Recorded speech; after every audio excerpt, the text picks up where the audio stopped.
Hello and welcome to the Cory and Sally Show. I'm Cory. And I'm Sally.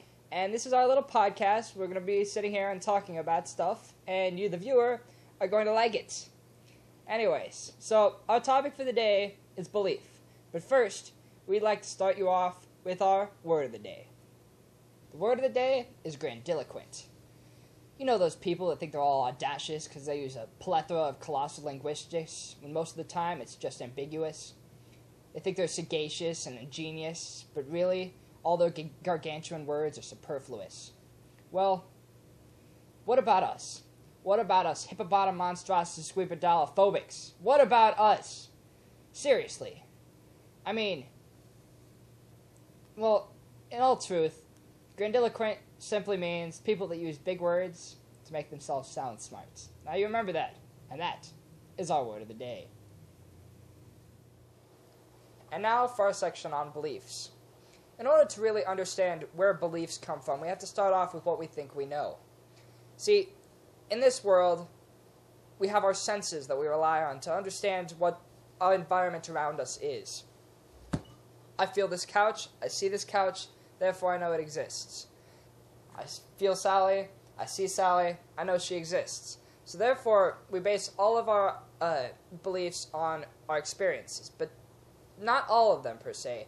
We also base some of our beliefs off of what other people tell us. History, if, for example, we weren't actually at the events, but we hear from other people that they happened, that supposedly saw them, and we have to believe that they exist, and they become part of our knowledge. You seem to be putting a lot of, relying rather heavily on your senses to know what you know. For instance, just because I feel Cory and I see Cory does not necessarily mean he exists. What about cases of schizophrenic people? They have whole hosts of people around them who aren't actually there. At least the rest of us can't see them. And furthermore, how do you know that the authorities, or your history teacher, or the person on the news, how do you know what they're saying is correct?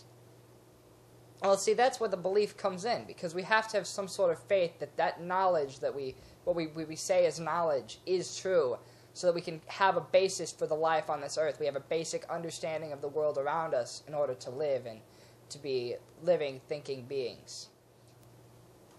Speaking of living, thinking beings, let's go into our resident expert on size deficiency, Cody, for a Minute with Cody.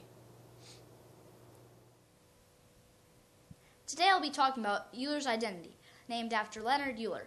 Euler's identity states that e⁻ pi plus 1 equals 0. E being the base of a natural log, I being an imaginary number for the square root of -1, and pi being the circumference of a circle divided by its diameter. E to the I x equals cosine x plus I sine x based on Taylor's expansion series, and x can be any real number, so if x is substituted for pi, e to the I pi would equal cosine pi plus I sine pi. Cosine of pi being -1 and sine of pi being 0, -1 plus 0 times I equals -1 plus the original 1 equals 0. And that's how you solve Euler's identity. And that was a Minute with Cody. And picking up where we left off with our discussion, how do we actually choose what to believe out of all the facts flying around out there? Well, we have two choices. We can either believe what's convenient, like if you ask somebody what 2 plus 2 is, chances are they'll tell you 4. But in a different number system, as in base 3, 2 plus 2 equals 11.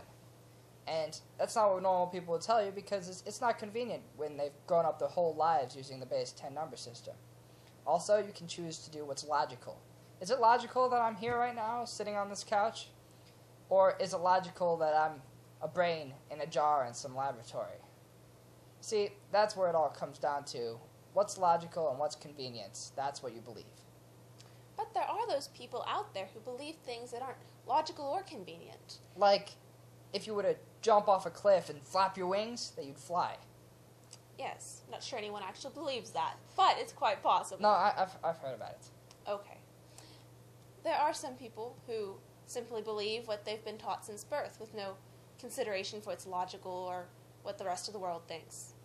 A good example of this is people who grew up in a certain religion and continue to stay in that religion for the rest of their lives simply because that's what they were taught from a very early age.